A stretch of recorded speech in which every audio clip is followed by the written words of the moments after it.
අයිබෝවන් මම අද ඔයාලට කියන්න යන්නේ ලොකු කුඩා ගැහැණු පිරිමි ભેදයක් නැතිව ඔයාලා හැමෝම කන්න ආසම රස කෑමක් ගැන. පැණි රස කෑමක් කියන්නද රස කැවිලි වර්ගයක් කියන්නද? එහෙම කිව්වොත් නම් ඔයාලට හිතා ගන්න බැරි වෙයි.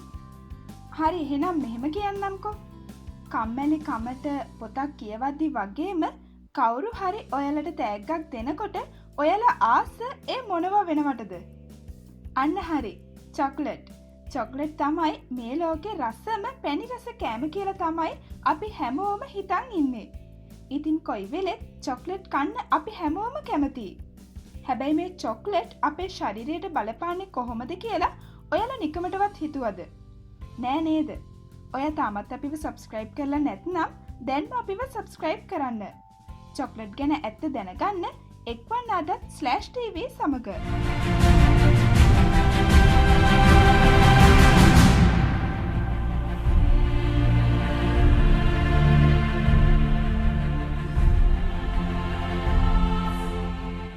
කුඩා දරුවන්ට ආදරවන්තයින්ට වගේම යහළු යෙහෙලියන්ට මේ ඕනෙම කෙනෙක් ඕනෙම හේතුවකට චොක්ලට් හුවමාරු කරගන්න පුරුදු වෙලා ඉන්නවා.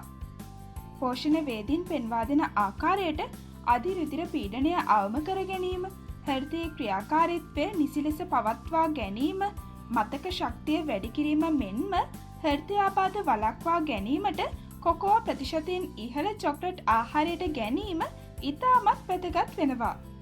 ඒ කියන්නේ ඩාර්ක් චොක්ලට් ආහාරයට ගැනීම ගැනයි. 2001 වර්ෂයේ භෞතික විද්‍යාව වෙනුවෙන් නොබෙල් ත්‍යාගය හිමි කරගත් එරික් කෝනෙල්ද රොයිටර්ස් පුවත් සේවයට කියා තිබුණේ තම සාර්ථකත්වයේ රහස චොක්ලට් බවයි. චොක්ලට් වර්ග ගණනාවක් අපට හමු වෙනවා. සාමාන්‍ය චොක්ලට්, සුදු චොක්ලට්, කළු චොක්ලට්, කජු මිශ්‍ර චොක්ලට්, කිරි රසති චොක්ලට් යනාදී වශයෙන් විවිධ රසින් යුතු විවිධ අමුද්‍රව්‍ය අනුපාත සහිතව චොක්ලට් අපිට හමු වෙලා තියෙනවා. නමුත් විශේෂඥයින් පවසන අන්දමට චොක්ලට් හදන්න ගන්න ප්‍රධානතම අමුද්‍රව්‍ය ඒ කියන්නේ කොකෝා වලින් තමයි චොක්ලට් වල පෝෂණ ගුණය නිර්මාණය වෙන්නේ. කොකෝවා කියලා කියන්නේ ඊටමත් තිත්ත රසක් සහිත ආහාරයක්.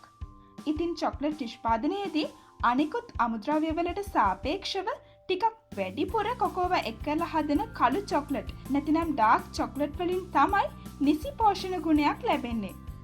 පාඩම් කරන අයට ඒ අතරතුර චොක්ලට් පෙති දෙකක් පමණ රස විඳීමෙන් Taman පාඩම් කරන කරුණු හොඳින් මතක අලුත්ම වීඩියෝස් එසනින් බලා ගන්නත් අමතක කරන්න එපා. දිගටම රැඳී සිටින්න /TV සමග.